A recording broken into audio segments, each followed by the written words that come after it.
everyone. I appreciate your patience.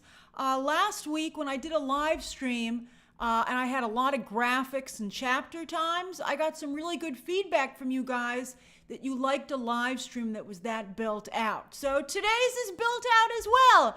However, it took a very long time, longer than I had anticipated, to build it out properly. But I'm going to reward you with a pretty decent look at how the the Vision series is shaping up. And I feel very good about it from what I'm hearing. This showrunner, it turns out, was an excellent idea. Particularly, Picard fans are saying that he really brought that show on track. And I think he seems to know what he's doing. Thank you, Jerry. That's right. Before we get started, it's time for me to gift some memberships. It's the first live stream of the week. And that means it's time for me to gift 5 memberships. I do this every single week to try to match the generosity of you guys. And Alberto just did it as well. And your guys' generosity is really incredible. Thank you to everybody who's a member. Thank you to everybody who's watching who isn't a member. I see you out there. But I'm very happy to be able to offer a really good experience for memberships. Thank you, Rallysis. Thank you, 80s Model, for gifting those memberships. If you would like to be gifted a membership, you have to turn on that you are willing to accept gifts. And then the more you interact with this channel, the more likely it is that YouTube will select you when someone gifts memberships. All right, so we're gonna shoot for 3 live streams this week, even though it's a very light week because we're heading into Labor Day weekend. Thank you, Jazz. But we're gonna do some fun stuff. We're gonna have a really good week. Hey, Popcorn Roulette. And also we had the first BTT Movie Club yesterday, which is the highest level of membership. And I have to tell you that it turned out way better than I ever could have imagined. Hey, Optimus Prime, thank you. I was just absolutely thrilled with how well that turned out. And it provides the opportunity for some of you to join me on camera. See, Aubrey had a great time. And some cool stuff's actually going to spin out of that. So I think it's going to be great. All right. Thank you, Dallas. I'm so glad you enjoyed Movie Math yesterday. I was like, I think some people are forgetting some of the basics of box office. So I wanted to try to remind some people. All right. Hey, David. Thank you for joining Movie Club. All right, everybody. Let's get started. All righty. Thank you, Blair. Time to boop it up, baby. Boopity boop. All right. Story number 1. Boop. Oh, I didn't cover anyone's face either. Oh, Barbara, I'm so glad that, 5 years, that's incredible. Happy anniversary to us. All right, let's talk Wanda. Oh, this is going to be so great. All right, so as promised, chapter times now for each thing that we're going to discuss with an arrow that will let you know where we are. And so for those of you, it'll help to follow the conversation along either live or after the fact.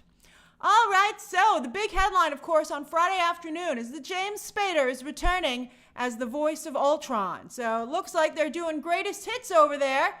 One of you actually responded that when I tweeted about it on Friday. I was having some dental work done, so I was not at my desk. And someone said, another oldie, an oldie but a goodie. And, I don't really think that James Spader, even though he's a very successful and well-liked actor, I don't think he ever really clicked as Ultron. It was very short-lived. That was, of course, the movie that Joss Whedon was the beginning of the end of Joss Whedon. He and Kevin Feige were fighting a lot, a lot of snippy words.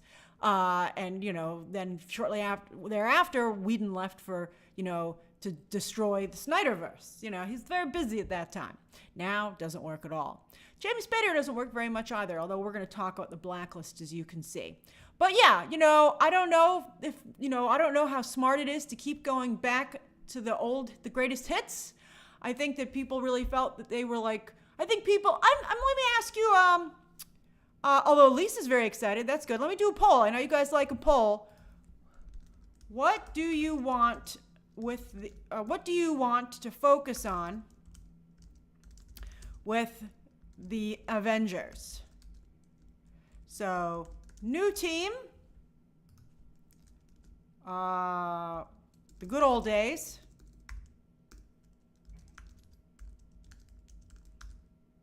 and then we'll do a mix. Okay, so anyone can vote in a poll, by the way. Even if you're not a member and you can't comment, anybody can vote in a poll. So, I mean, I'm fine with bringing James Spader back. I think it's a little bit different than the situation with Robert Downey Jr., because, Robert Downey Jr. is coming back as a different character. It's a huge payday. I mean, I think that has a lot more other complex issues. Now, to me, though, my first response was, what about poor Ross Marquand? Ross Marquand, of course, has been doing a fabulous job replacing actors in the MCU, from animation to even some live action. He's the new Red Skull. He was the voice of Ultron, and I think he was good. So I thought it was bizarre that they would pay, although that's true, Caliban, the no strings on me element from Age of Ultron was still one of the coolest villain reveals I think we've ever seen. Hey, Trisha. But, I thought that Ross Marquand was doing a very good and affordable job. So I wasn't quite sure why they would want to pay James Spader level prices to come back when they already had a suitable replacement that fans had accepted. Hey, Gareth, thank you very much. Generous as always. So poor Ross Marquand. All right, maybe he'll still continue to do it in animation. And we'll talk about, in the skin in a moment. But I want to show you something one of you just sent me before we started.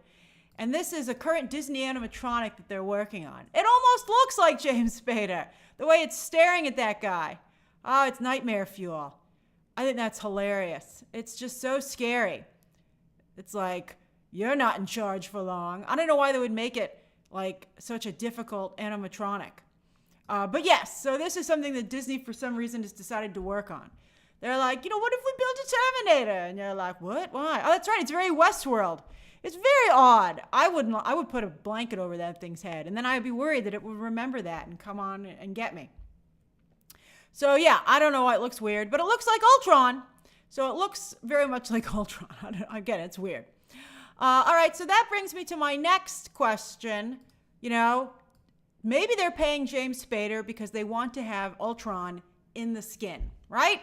So here's Paul Bettany and James Spader back in the day, almost 10 years ago, almost a decade ago, promoting Age of Ultron. And of course, Ultron is Vision's daddy. And Vision, though, well, Ultron is just a repurposed Iron Man suit, basically. Vision became like a living, breathing, basically Paul Bettany in makeup. So I kind of wondered if maybe Ultron would look like James Spader. Now, I'd asked some people that I know, some sources, and they said that as far as they knew, he was just going to come back and do the voice. So this isn't confirmed, but I just feel like I see no reason to bring back James Spader if he's not going to show up as James Spader. I just makes no sense to me, and I think there's a precedent for it when you have the animatronics that I just showed you, and you also have the fact that Paul Bettany looks like he does as Vision. I mean, why doesn't Ultron look like the same way? Why hasn't Ultron built himself a human body, a human-esque body, so he can blend in with the rest of the world? I mean, that's interesting. B Powers disagrees. I would,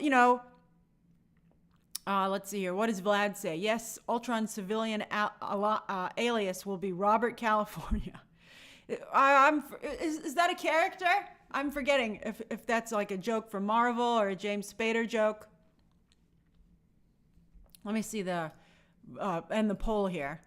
So I can see a number of you would like a mix. 58% of you would like a mix. 31% of you want to focus on a new team, and 9% of you want to go back to the way things were. So I think that's good that a mix leads the day. Although I think that I personally would like to focus on new characters and finally get them settled, but we'll see. Some of you prefer a robotic Ultron. Maybe he could do both. Maybe the nanotech that Tony Stark created, maybe he could have a skin that disappears. I don't know, but I just don't know. Thank you, Emmanuel. I don't know why I would pay for James Spader when Ross Marquand does a perfectly acceptable version of Ultron, and I don't have to pay any additional money. I guess maybe because I want James Spader to do the press campaign, the PR campaign. But here's something that's very interesting. So another reason that this would work is that I'm going to talk to you a little bit about how the show is going to come together. But before that, I do want to point out that The Blacklist was a very popular show. Let me get my arrow to the right place. For those of you who might recall this network television show, that's right, network television still exists. As Kareem just pointed out, James Spader is a very popular actor who had an extremely popular network television show on NBC. It ran for 10 seasons. The last season is late as 2023. So very successful show. Of course, like all network television, its audience shrunk. But when it dropped, when the show started, even I watched this show when it started. And I don't watch any network television. I don't think I watch any network. I like Shark Tank. But I don't watch any network television, I think, besides Shark Tank and The Amazing Race. But I watched The Blacklist when it first dropped because I like James Spader so much. Because that was like 2013, I think it started.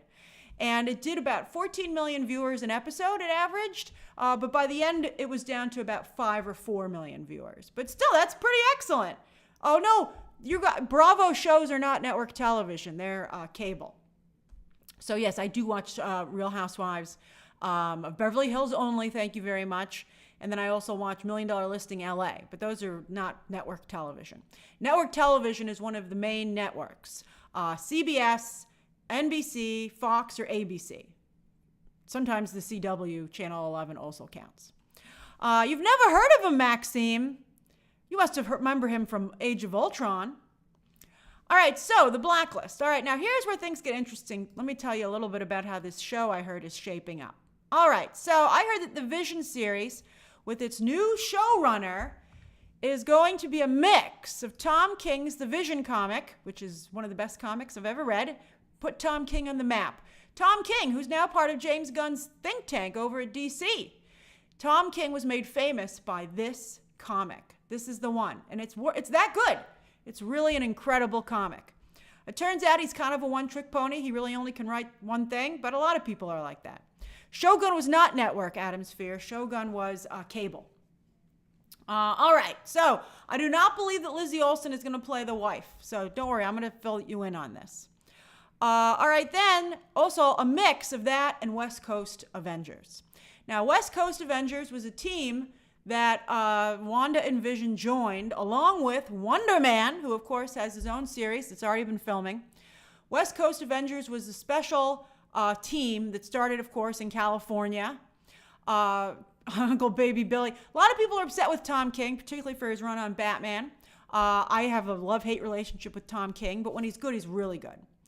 But anyway, I don't think this is gonna be a mix of West Coast Avengers and the Vision show. Now, West Coast Avengers was a comic where White Vision, what the character currently is like, that's how he was introduced. And the character, a lot of people wanted to know where Vision was because he had a lot of secretive, top secret Avengers and government information on his hard drives. So, he was kind of a wanted robot, which I think is an interesting potential aspect for this show. And also he went out to the West Coast and he was involved in a love triangle with Wanda and then also Wonder Man. So I think that you're probably I wonder if they're going to play into the love triangle aspect. I'm not quite sure. I'm not sure. I don't know if this show can afford a full team. So I'll be curious to see what aspects of West Coast Avengers they decide to do. But here's where things get very interesting. So taking out Wonder Man and West Coast Avengers, I know a lot of you really only care about whether or not Wanda is going to be on this show. I heard that it's still in discussions. So I think, that Wanda, they'd like her to maybe be on the show, but nothing is confirmed yet. Now, I think that Wanda is not going to, I would be surprised if Wanda was a co-lead. I would think that Wanda would probably relate to the show in the way that she did the comic. And that's where she showed up for one episode in Vision's memories. And I think that's, let me just double check. I believe that's what they have in mind. Hold on.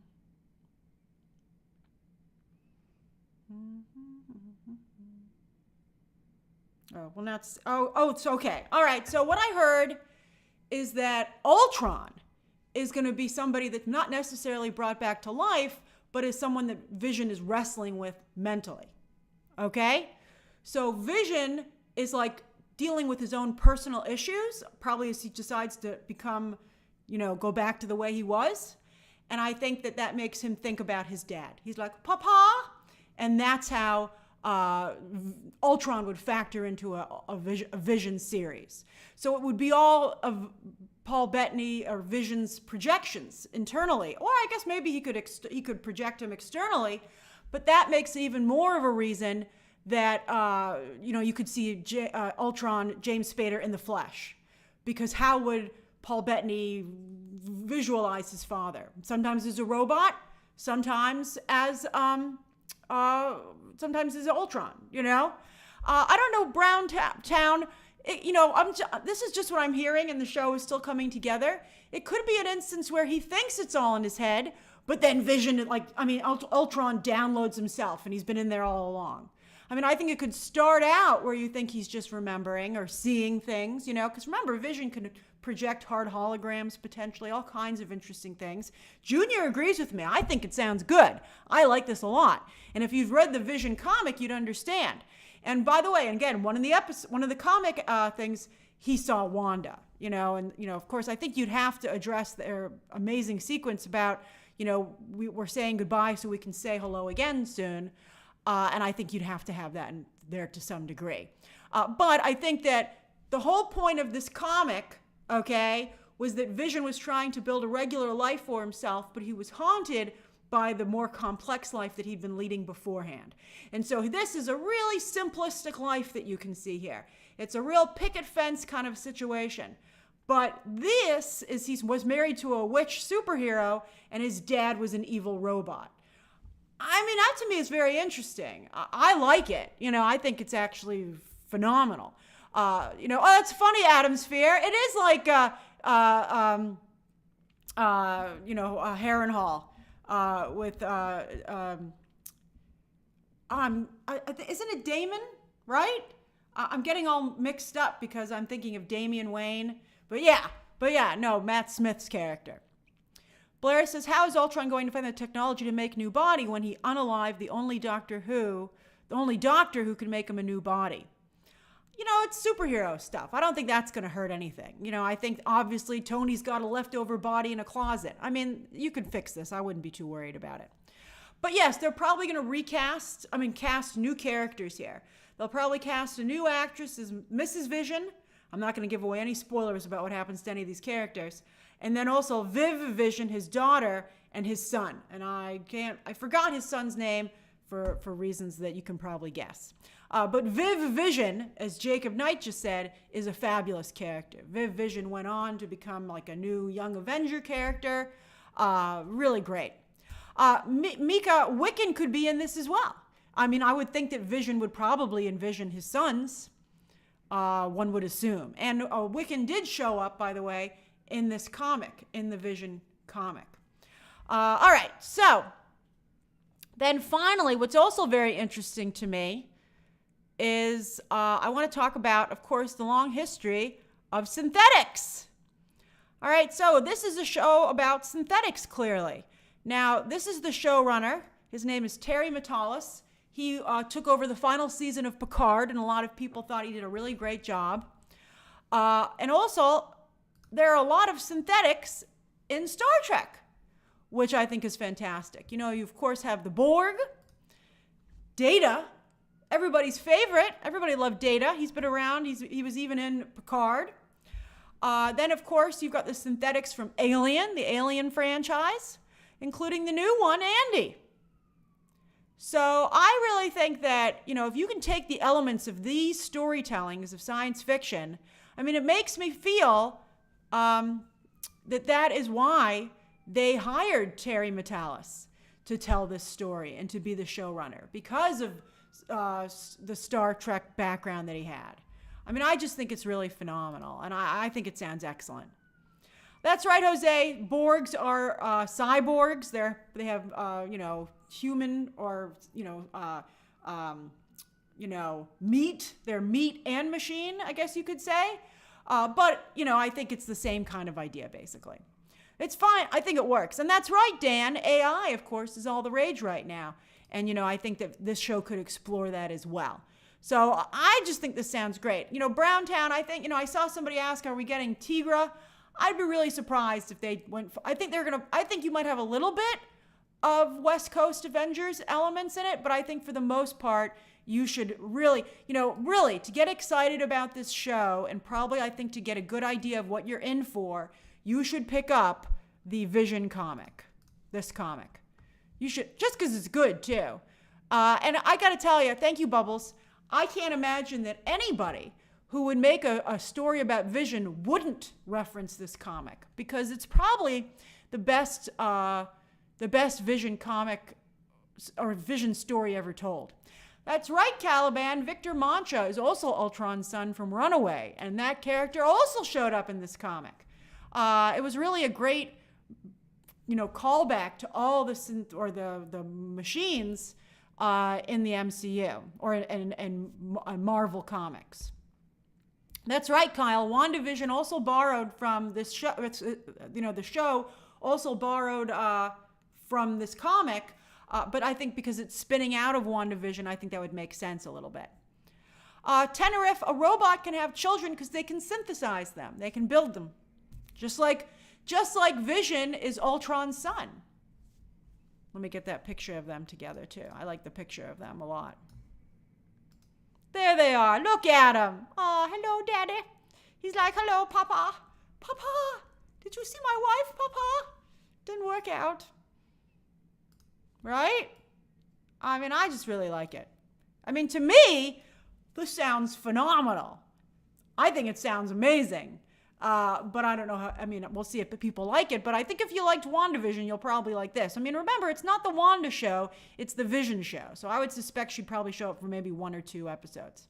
Wes says, how many episodes do you think they need to pull this off? I'd like them to do 8. And I'd like the episodes to be 45 minutes. At least, maybe an hour. A certain DC Comics show is about to start, and that's 8 episodes, and they're all, for the most part, about an hour. And that works really well. Yesy, I'm glad I had you interested in this. Jacob says, do you think they'll go as dark as the comic? I bet you Terry Metalis will. This dude seems like he doesn't mess around, considering how happy people were with his Picard season. The final season of Picard. All right, questions and comments about this story before we go on to the next one. Danny says it could be great commentary calling back to Ultron's quote, humans create what will replace them. That's interesting. It is the darker side. White Vision is kind of evil. Remember, we met him, he was a jerk. Maybe he's more like Ultron. Maybe that's the Ultron part of him that's kicking in. And Ultron's like, ooh, I like this version. This is the son I wanted. Ricardo says, is that all they're planning for Wanda? Any other discussions that you know of for a solo movie or bigger involvement in the MCU moving forward? I told you, I think that they're moving towards the Children's Crusade. And then, maybe Wanda. It's just taking such a long time at this point. I'm not sure if people will even be interested by the time that we get there. I don't know why it's taking so long. Remember, before you get this show, which seems to me like finally the only good spin-off off of WandaVision, when really people just wanted a WandaVision season 2, I think you have to go through the Wonder Man show first.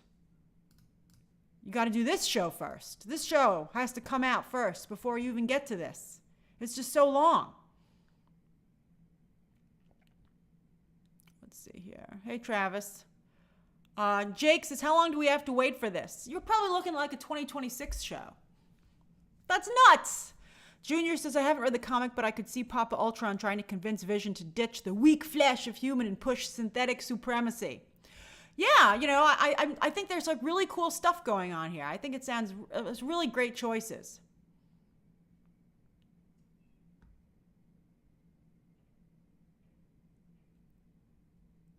Dredd says, why couldn't this just be WandaVision season 2? Well, I think because the focus is going to be on Vision.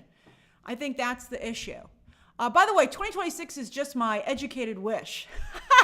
To borrow a line from Deadpool, I don't know when they're going to, there's been no confirmation as to when this is even going to film.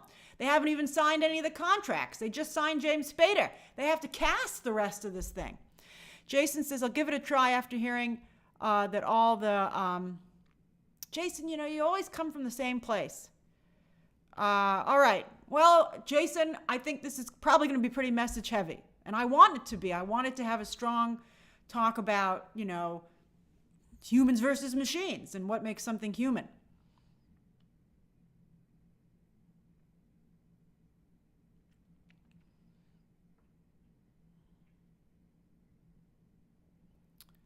Let's see here. Keith says the articles say filming early 2025. Yeah, and then, they'd have to edit it and do all that. And so I think you'd probably have it coming out. Maybe we'll get lucky and it comes out for the holiday season at the end of the year. But as Britt just pointed out, Agatha has been, standing by for an extremely long time.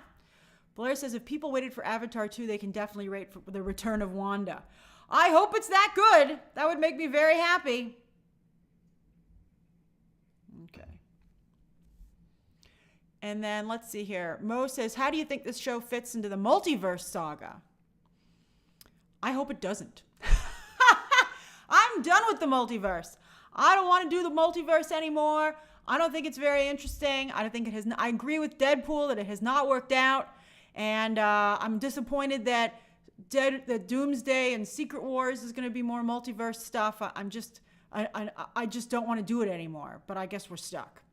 I haven't seen Agatha yet, Gareth, because only people who participated in the junket got to see it. It's still too early for the rest of the press to get screeners. Let's see here. And then Mecca says, Grace, do you think they're doing too many shows? What about Moon Knight and She-Hulk? I don't know if She-Hulk is ever coming back. I hope she comes back as an Avenger. That would make me very happy. But I don't know what's going on with Moon Knight. They said they did a soft announcement and then it never materialized. And Caliban, that was one of the most incredible lines, you're right, from WandaVision. What is grief if not love persevering? And that was just beautiful. I mean, that WandaVision, Loki and Falcon and the Winter Soldier still, I think, are the best Disney Plus shows that we've had in terms of the scripting. Really strong scripting. And I include Loki Season 2 in that. I really liked Loki Season 2.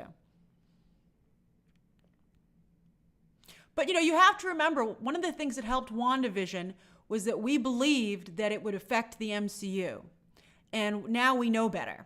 Now we know that these shows are meant to exist in their own space, even though I think that's detrimental to them and to the MCU at large.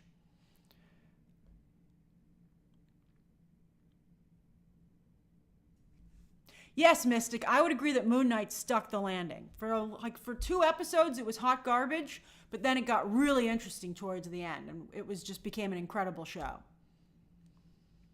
All right, I think we're ready to move on to the next story. All right. That's right, Wes. We had so many theories about WandaVision, remember?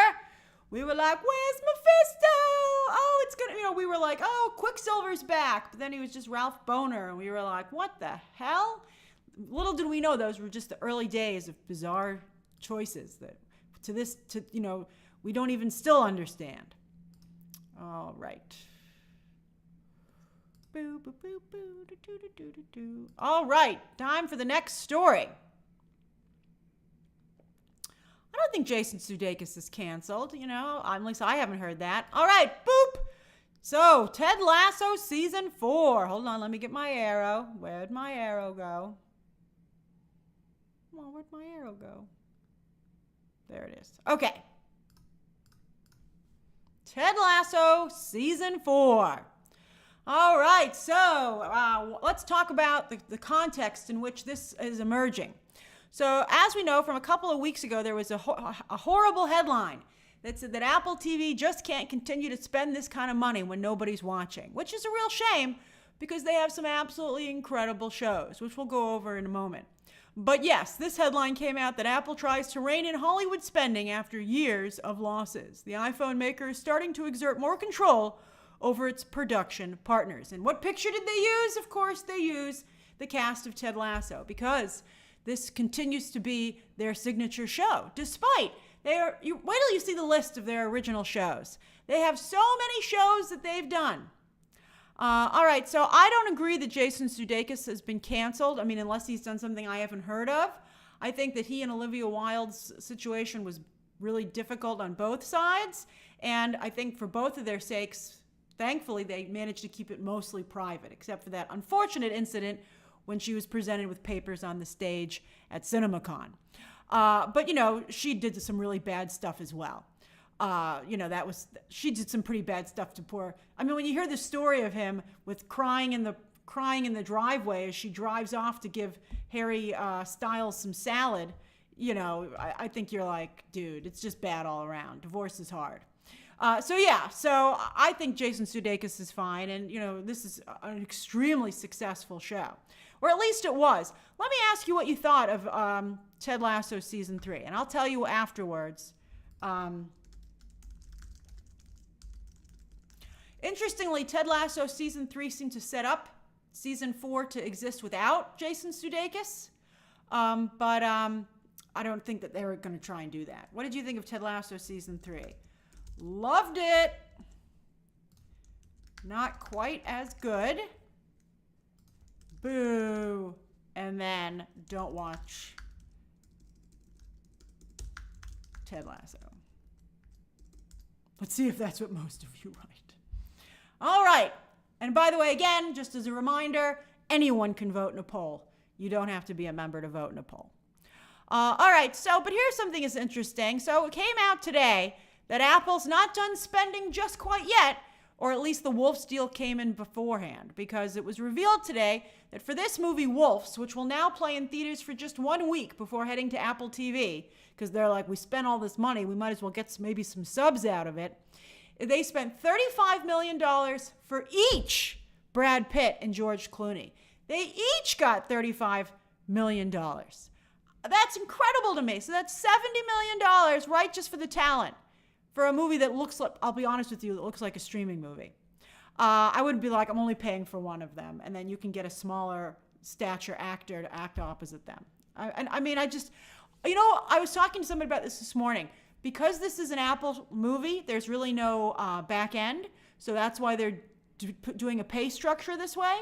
But what I would say is that I'll pay you bonuses based on performance. So it won't be box office, but if it gets to a certain number of views on the platform, I will give you an extra $10 million. Something like that. I would not give this money up front. I think that's just nuts. And then on top of all that, the director, John Watts, who directed the Spider-Man trilogy with Tom Holland, he got $15 million for writing and directing. But he has no name recognition. I mean, they're not even saying from the director of the Spider-Man movies. I'd be like, if I paid $15 million, you better believe I'm going to have him come out to the Spider-Man theme song and say, like, hey, can you get Tom Holland to tweet about how good this movie is? Although Tom Holland made some crap for Apple TV as well. As you might recall, I think Cherry was an Apple movie, right? Oh, just awful. Just absolutely awful. All right, then, so that's incredible spending. Oh, I forgot to move the arrow. All right, so there we are at Wolves. And then that makes me wonder, what could Jason Sudeikis, I mean, if I were Jason Sudeikis' agent, I'd be like, did you really just give $35 million to each of them? Oh, you are definitely, you're right, Mika, The Crowded Room was also on Apple. But I'd be like, you are definitely paying my client a ridiculous amount of money. And I think Jason Sudeikis would be worth it because there is no Apple TV. There is to some degree no Apple TV without Jason Sudeikis. Jad said he wouldn't give more than 15. That's interesting. You know, you're a good agent because I would counter you with 20. I'd say 20, and then maybe, you know, it's the 80s model agrees. And a new phone. That's hilarious. And all the new technology that he wants. And Aubrey also agrees. I'd be willing to do 20. 20 is as high as I would go because I think he deserves it. And again, there's no back end. And also he does so much on the show. He's not only the star, but the writer, producer. He does so much. Let's see here. So what did you think of Ted Lasso season 3? 66% of you don't watch the show. Oh my goodness. 16% said it was not quite as good. 13% of you loved it, and 2% of you only hated it. I thought it was not as good. I thought it was weak, and I'm worried about the quality of season 4. But we'll see. All right, so now let's talk about original programming over there. All right, so let's look at some of this programming. Okay, here we go. Look, there it is. All right, I'll see you in a minute. Okay, hold on. All right, so here are the shows that they've had. All right, in order of release. So this is only since 2019, but yet look at all these shows. So I'm going to go through here based on the shows, and if you get out a pen and paper, if you're going to pay for Apple TV, here's the stuff that you should watch. Now, I don't watch For All Mankind, but a lot of people swear by it, so you might want to try that. Defending Jacob, which was a show with Chris Evans. That was, oh, look, it comes up with the little thing. That was incredible. Loved this show. Strong recommend if you haven't watched it. Mosquito Coast. I loved the Mosquito Coast. Oh, my God, it was so good. All right, so here's some other stuff here. Severance.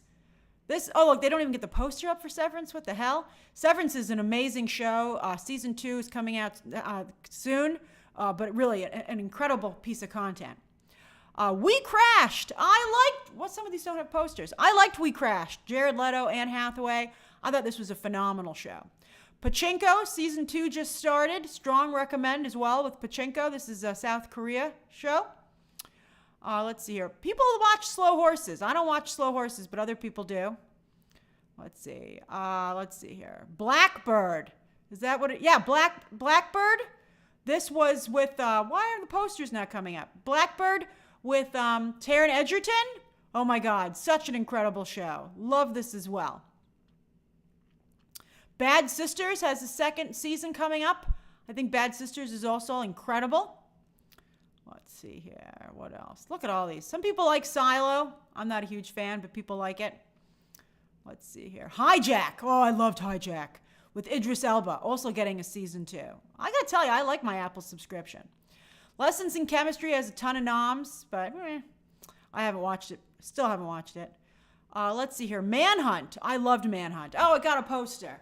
This was an incredible show. It really showed how things have stayed very much the same even since the Civil War, and that a lot of the problems that we have today still spin out of that. I think this was once you get over their ridiculous Lincoln, who's played by Hamish Linklater, it's really a good show. And then, where did the Shrinking go? Is that those comedies? Oh, damn it. There's two categories. Good Lord. And then I also like Presumed Innocent with Jake Gyllenhaal, although the movie's better. All right, here's their comedies. So there's Ted Lasso. As you can see, not the first show that they had. Let's see here. Shrinking, I think, is pretty solid. Harrison Ford's on it. This is pretty good, actually. Then I actually dropped Palm Royale and went back to it because I was bored. It had nothing to watch. I adore this show. Could not like it more. And then I tried Bad Monkey, but I didn't like it. And that's the new Vince Vaughn show. And then they have these kids shows that I've never heard of. Okay, all right. So I'm sorry I didn't see all your comments there because I was looking at the window.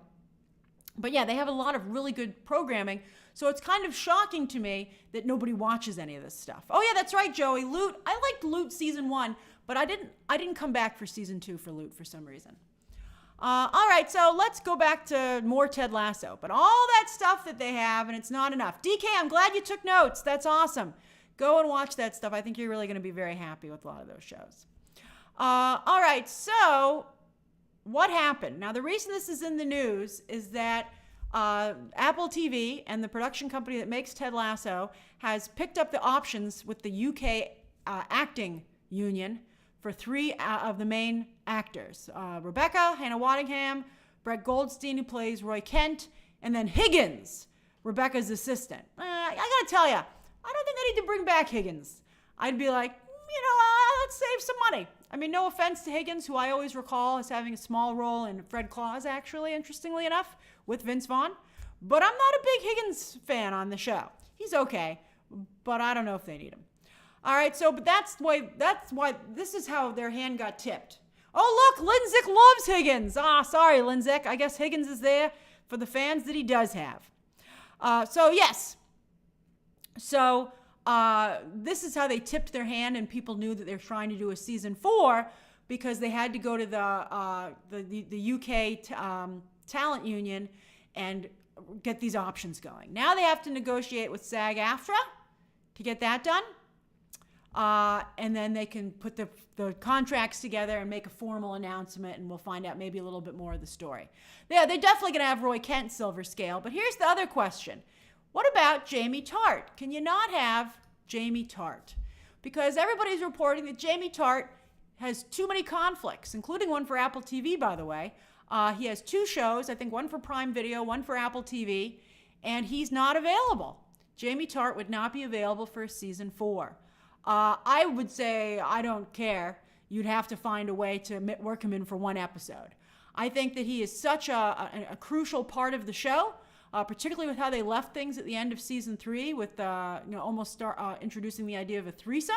Before, they did it before Challengers. And also, Jamie's growth and, his friendship with Roy.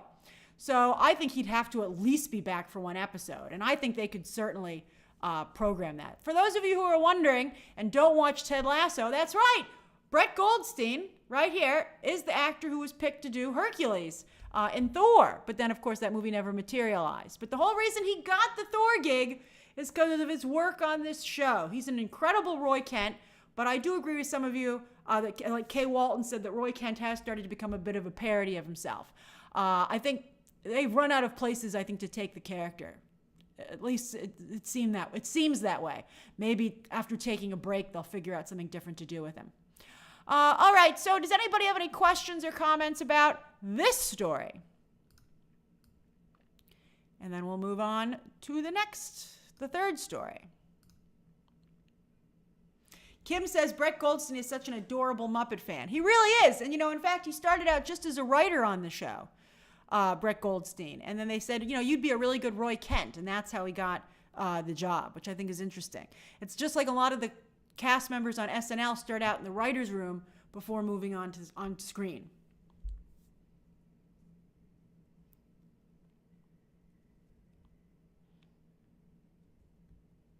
Blair says Roy Kent is by far the best character. I like Ted Lasso, but yeah, Roy Kent is crucial. But so they have to fix him to make the show work.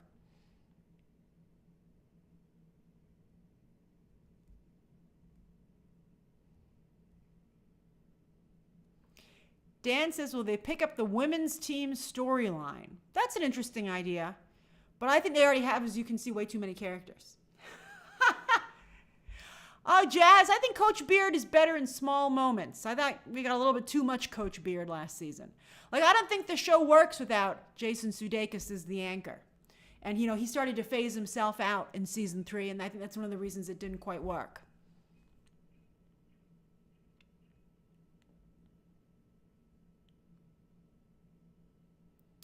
Blair says, do you think a spinoff would generate enough ratings? No, I don't, which is why I think they're not doing it. Maybe we're going to be surprised and it is going to be a spinoff. But everybody's been saying that they won't do more without Jason Sudeikis' approval. And really, Jason Sudeikis' career, I don't know if he's taking a break. Maybe this is self-imposed. But Jason Sudeikis has not gotten a huge boost off of this show outside of it. So I think, what's he going to do with his day? Why not make a season 4? Although it would be really bad if it was not a good show. I think that they came very close to it with season 3, and I think that it would be a real problem if everybody was like, you shouldn't have come back. Sophia says, who from the Richmond team will you bring back? Oh, I like everybody on the team, but I think I would focus on new players in the next season and stuff like that. Abdul makes a good point saying the Bear season 3 feels like Ted Lasso season 3. No focus on a main story.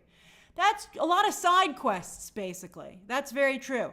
Kareem, you would think maybe they could bring in new players, but that was a storyline in season 3 when they brought in potentially a hotshot player, and that was awful. I think everybody was very happy that was not something that wasn't a thread through the whole season. Also, that's right, I love Danny too, Kim. But also the stuff with the former assistant coach who went off for the opposing team. It's been a minute. I got to remember these characters' names. Yeah, Nathan Shelley. I thought some of his behavior was deeply disturbing. Where I was like, I think they need a psychiatrist. Talk about, Ted Lasso was seeing a psychiatrist, but I was like, well, I think Nathan needs to see a psychiatrist. Leo, Ted Lasso already is. He got back together with his ex-wife, and he already has a kid. Maybe they're gonna move to England. Maybe they're all gonna visit America. You know what? That's actually not a bad idea. If Ted Lasso season 4 took place where Ted Lasso is from, middle America. I forget where Ted Lasso is from, but he went home at the end of season 3. And he finally got to go home. So wouldn't it be interesting, especially because European teams sometimes do games in America. So he's in Kansas. I mean, that's great. I think that would be really fun. Mike Drop says they should bring Ryan Reynolds and Rob McElhenney as a rival team. That's a great idea. I don't know if they would agree to that because that's technically a Disney Plus Hulu show, but that's very clever. And I think Ryan Reynolds would love to do that. I think that would be really smart. Okay. All right. I think we're ready for the next story. That's right, Kim. Roy Kent in Kansas. It would be amazing. Roy Kent reacting to American culture. I mean, that's a whole season right there. I mean, it writes itself. I think it's a great idea. Doc Hayes, your Boom Baby there is fantastic. That Boom Baby, did you start that, Doc? I think you did. That's very clever. That was adorable. I was like, why is that baby next to an explosion? Oh, I get it. That's very funny. All right. So, next story. All right. Hold on. Boom, baby. All right, here we go. Donald Duck was on Hot Ones. Actually, they moved it to Friday. Hot Ones usually drops on Thursdays, but I think because of the final day of the Democratic Convention, they moved it back. Now, I did not like this, but I thought it was interesting. When I said we were going to discuss this, a number of you said that you did like Donald Duck on Hot Ones. I really had a lot of issues with it, and I thought it was a very good example of Disney mishandling their own brand. So yeah, let's start out. But that's right, Mystic. This was started by Puss in Boots. Puss in Boots is actually the first animated character to show up on Hot Ones. And he was hilarious. I liked when he said he couldn't feel his tail. I thought that was really funny. And I think Antonio Banderas just did a wonderful job. So that was the first one. And Donald Duck did not eat chicken, Caliban. They made it very clear that he was eating cauliflower wings. But although he was sitting across from someone, I hope that Sean also had cauliflower wings, because I don't think it, is meaningful if you're sitting across from someone who's eating, someone you're related to. All right. So Puss in Boots, this was a great episode. The Puss in Boots episode I really liked. Now, I thought that the animation wasn't great. All right. Now, here are different versions of Donald Duck through the years. I thought that the animation that they went with, here he is here, okay, I thought it was a little soft. I also thought that, we'll talk about that in a moment, but first I guess we'll talk about this first. But although I will say, based on what I have here, an advertisement. This was an advertisement, which is why it was short. It was only 8 minutes long. It wasn't the usual 20 to 30 minutes of a regular episode. And I would say that if you're going to do, because obviously this was not written for kids to enjoy, so I think that would have been better off to do a full-length episode. Like, don't do it if you're not going to actually do it, because then it just stands out as not. It was an ad for Donald Duck's 90th anniversary, Britt. So, Disney paid for it, and it was sponsored by Donald Duck.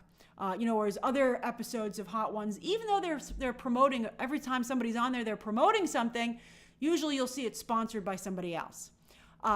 This time it was a Disney product being promoted and sponsored by Disney.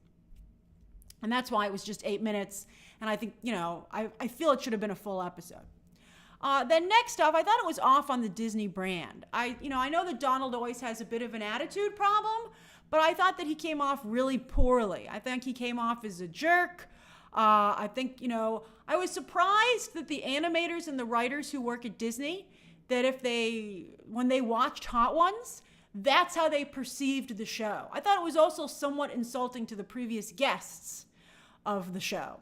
I always think that Hot Ones is marked by really insightful conversations and really getting to know the people that you're talking to, and also some really, sometimes people prepare material in a way, and so I wish that with the Donald Duck situation, we'd gotten that kind of a same interaction with him. I think I would have preferred that.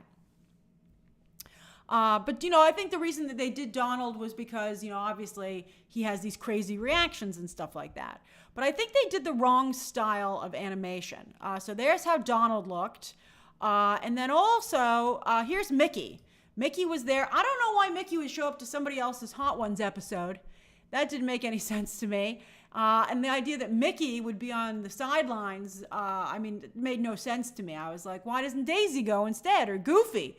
And also I didn't like, Mickey is supposed to be, Walt always used, and the company's always used him very sparingly so that he always has, good control. And here, again, I think the animation, if you're only animating 8 minutes, I think it would look a little better. And then, though, I think that they should have gone with this style. This is the style of Mickey Mouse, and some people have argued, which I think is very clever, that Disney redesigned Mickey Mouse to look more like his Steamboat Willie counterpart, because when the copyright expired, they could argue that if you animated Steamboat Willie to do anything outside of being on the steamboat, that you were in fact plagiarizing the current version of Mickey. So that's actually genius, and so some of you have pointed out, and I think that's true. Elliot says Michael Keaton is doing Hot Ones this week as himself and as Beetlejuice. Now, see, that's perfect. Who doesn't want to watch Beetlejuice eat chicken wings? That's perfect. I'm definitely going to watch that one. You hate that version of Mickey, Shahar? At first I hated this version, but I've really come to like it. It's an answer to SpongeBob, and this Mickey does crazier things. And so does the rest of the group. So I think this Mickey and Donald would have fit on Hot Ones better than the more traditional versions of the characters. So I think that they picked the wrong style of animation for the show. I just think that, I wish more care had been put into this. When you're going to go outside of the box like this, think outside the box, you have to be even more careful. Let's see here. The Beetlejuice one is only 1 minute, or is that just the trailer for it? If it's only 1 minute, I'm going to be annoyed. They got to be careful with Hot Ones. You don't want to jump the shark. I saw some people saying that this was jumping the shark already.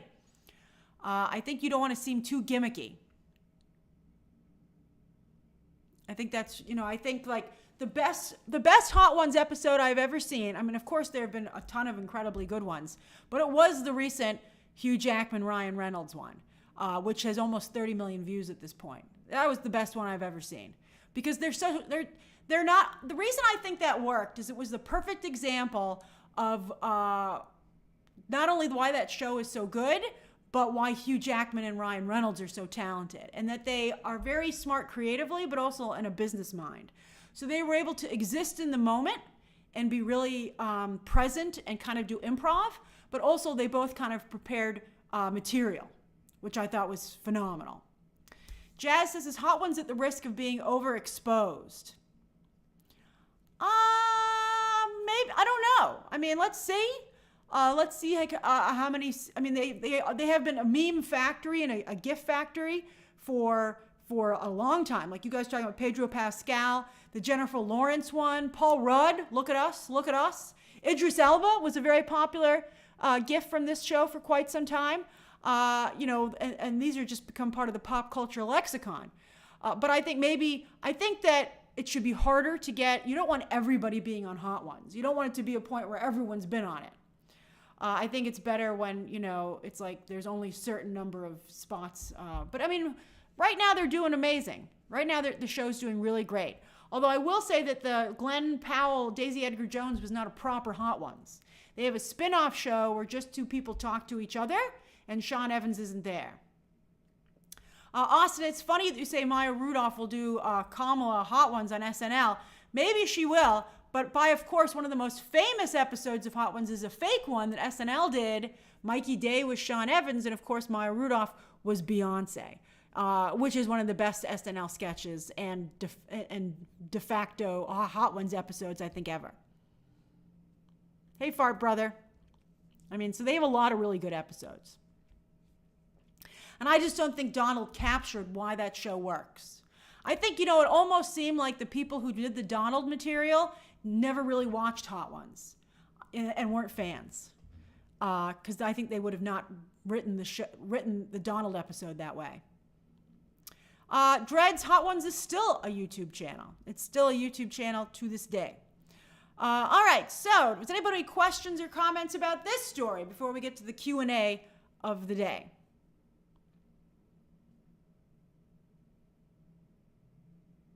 Oh, Pearl, that was you who said about the Mickey redesign? Very smart. Very smart. Oh, Tenerife, Hot Ones and Chicken Shop Dates did do a crossover, actually.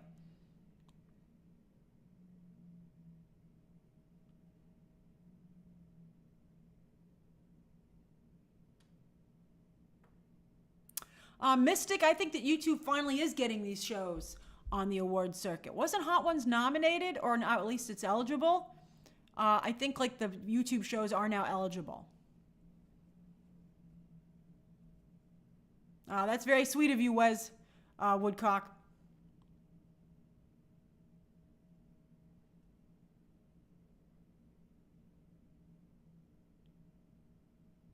They campaigned but didn't get a nomination. Well, I think it's because, if that's true, I think it's because I bet a lot of Academy voters don't watch YouTube. Television Academy voters. They're missing out, man.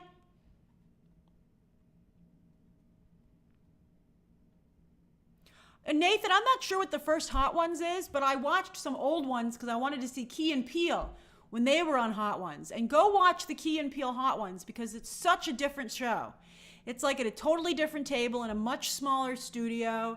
And you can see that Key and Peele helped kind of build it into what it is today with like a really phenomenal episode and doing a great job. So, but it's just funny to see how the show has evolved. It's been around for a very, very long time. Travis says, clearly the Television Academy doesn't watch much TV either. They do not. In fact, the way it works is that you send an episode out to voters. And so you have to pick what your Emmy episode is. And so they just have to kind of watch one episode that's been sent to them, and they can just go and watch it. They don't have to go and search the show out themselves and watch the whole thing. They present it and say, this is the example of our work that we want you to see. And that's the way it's done. All right. I think we're ready for the next one. Nameless Desire says, how good are you with spicy food? I think, I would cry a lot. I think I'd have to wear my glasses so I didn't flip a contact lens out, although that would be kind of funny. All right, let's see here.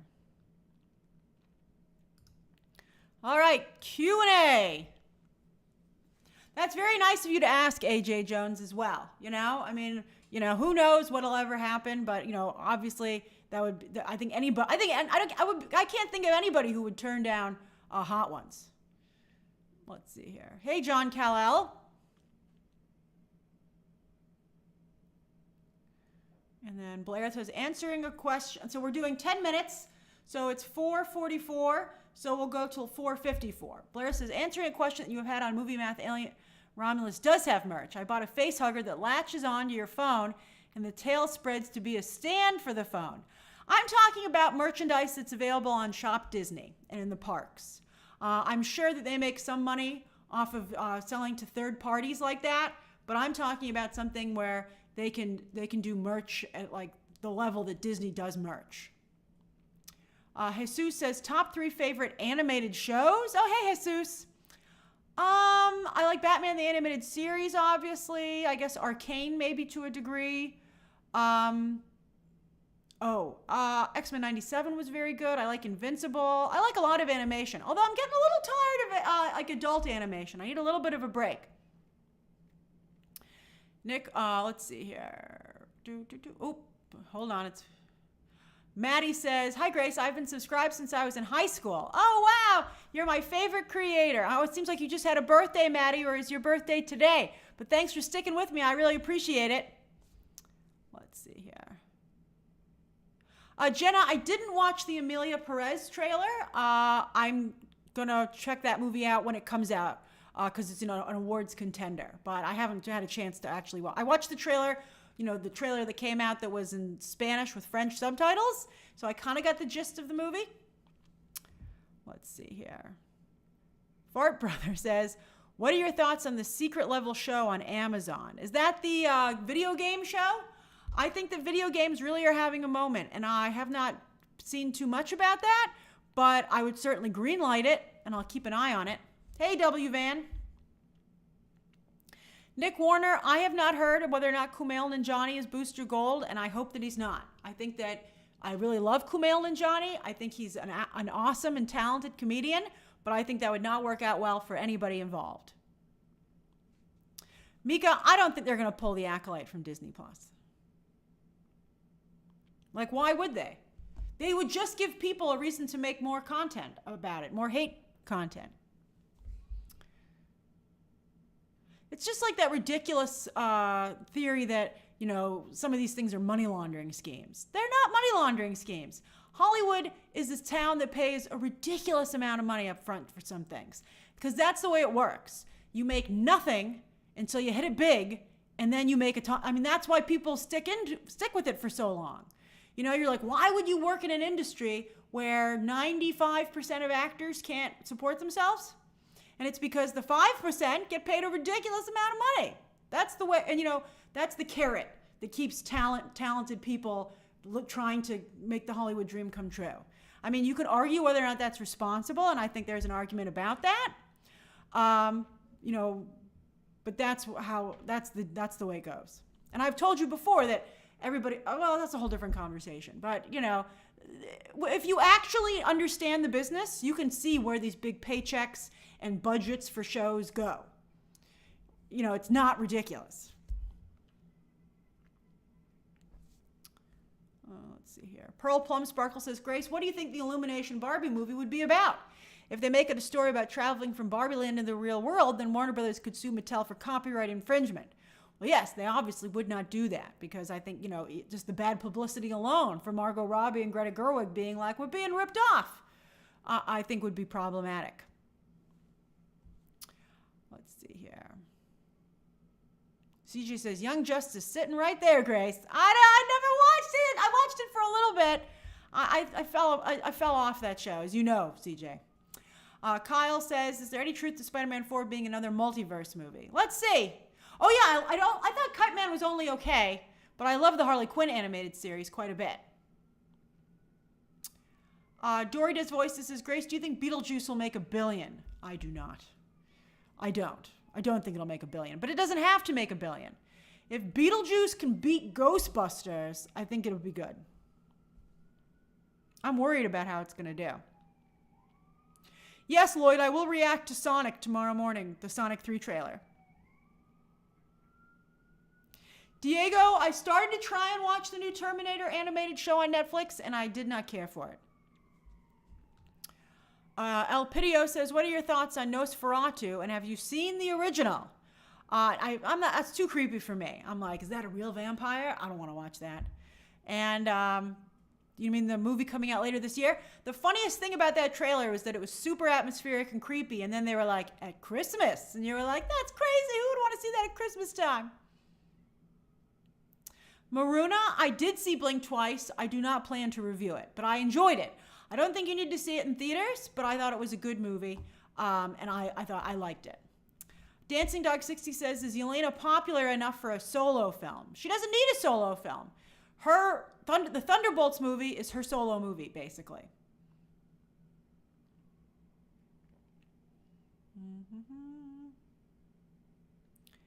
Adam Sphere says they pulled Willow off of Disney+. Well, I guess maybe they don't want to have to I mean, I don't think Disney Plus is paying anybody residuals. Maybe. I wouldn't pull The Acolyte. It doesn't make any sense. I would just walk away from it and act like it never existed. It exists in a time period that's so early on, it never has to be spoken of again.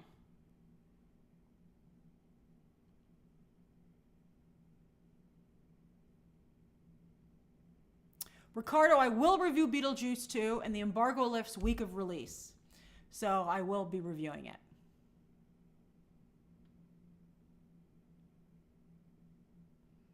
Let's see here. Michael says The Acolyte should remain on platform, but do we know why Willow was pulled off? I'm not sure. You know, I think there's still a lot of question marks as to how streaming works with residuals and stuff like that. Popcorn Roulette says Beetlejuice will do about as well as Alien Romulus. That would be disappointing. Let's see here. I mean, Ghostbusters actually ended up doing really poorly. All right.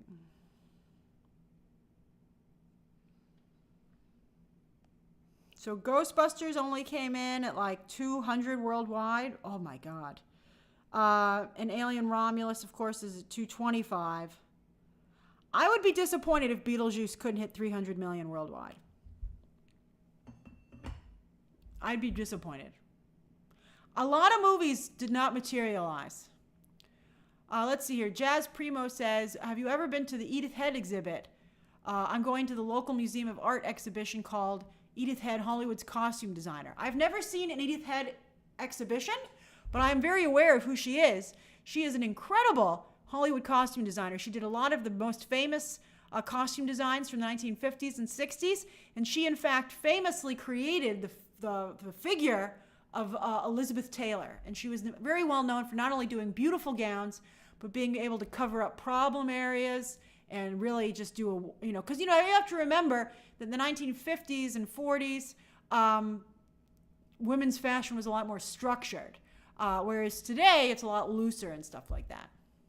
Hey, Juan. Blair says, did you see the sizzle reel that Marvel quickly took down? I didn't, because if they take it down, I can't do anything with it. So I don't want to see it. I don't want to ruin my reaction and my thoughts on it, and it just would annoy me because I can't cover it.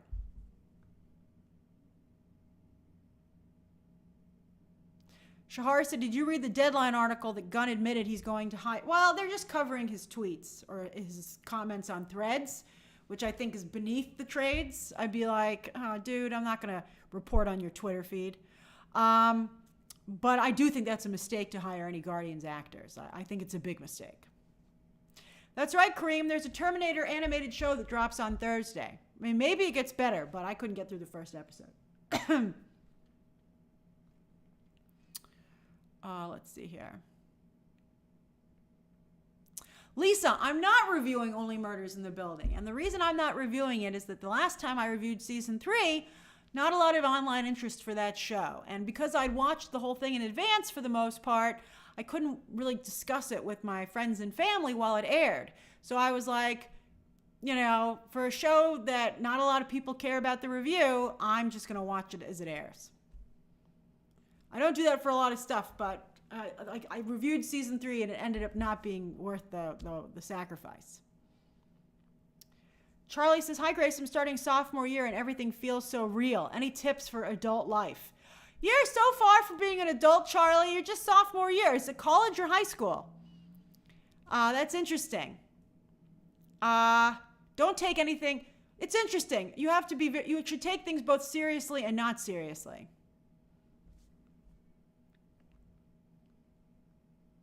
Let's see here.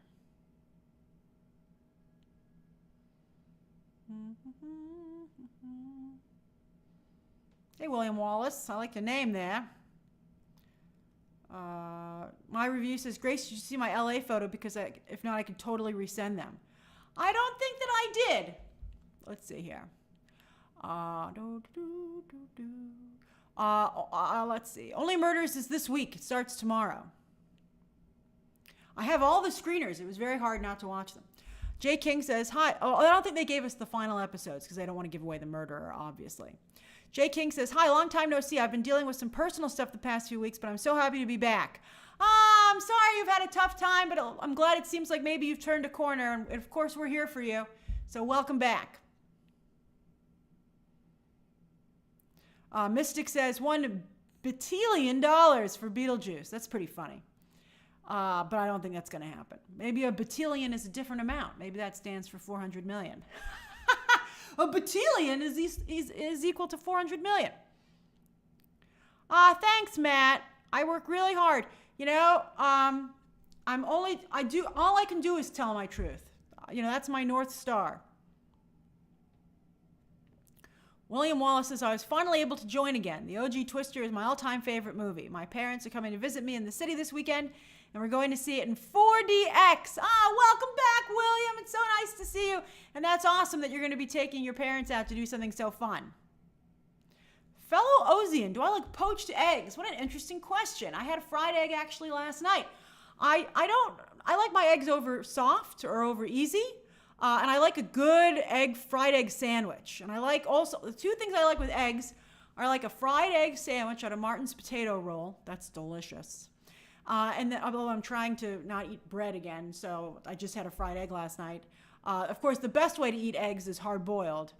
But also I like scrambled eggs with salmon, smoked salmon, and a little bit of cream cheese. That's also delicious.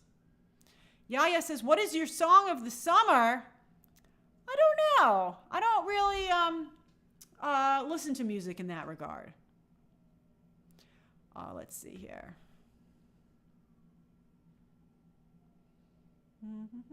Pidio, I won't be reviewing Rings of Power Season 2.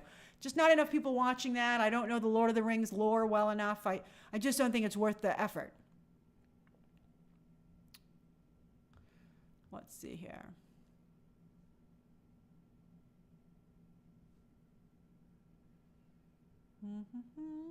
Oh, we're over the time. All right, everybody. Thank you so much for joining me. I had a lovely time with you as always. And I'm not going to do shout-outs today because my voice is a little hoarse for some reason. So I'm going to rest it up. And there will be a Sonic reaction tomorrow morning. And there will also be a Sonic reaction tomorrow morning. And then there'll be a live stream tomorrow as well. All right, everybody. Bye-bye. Bye-bye.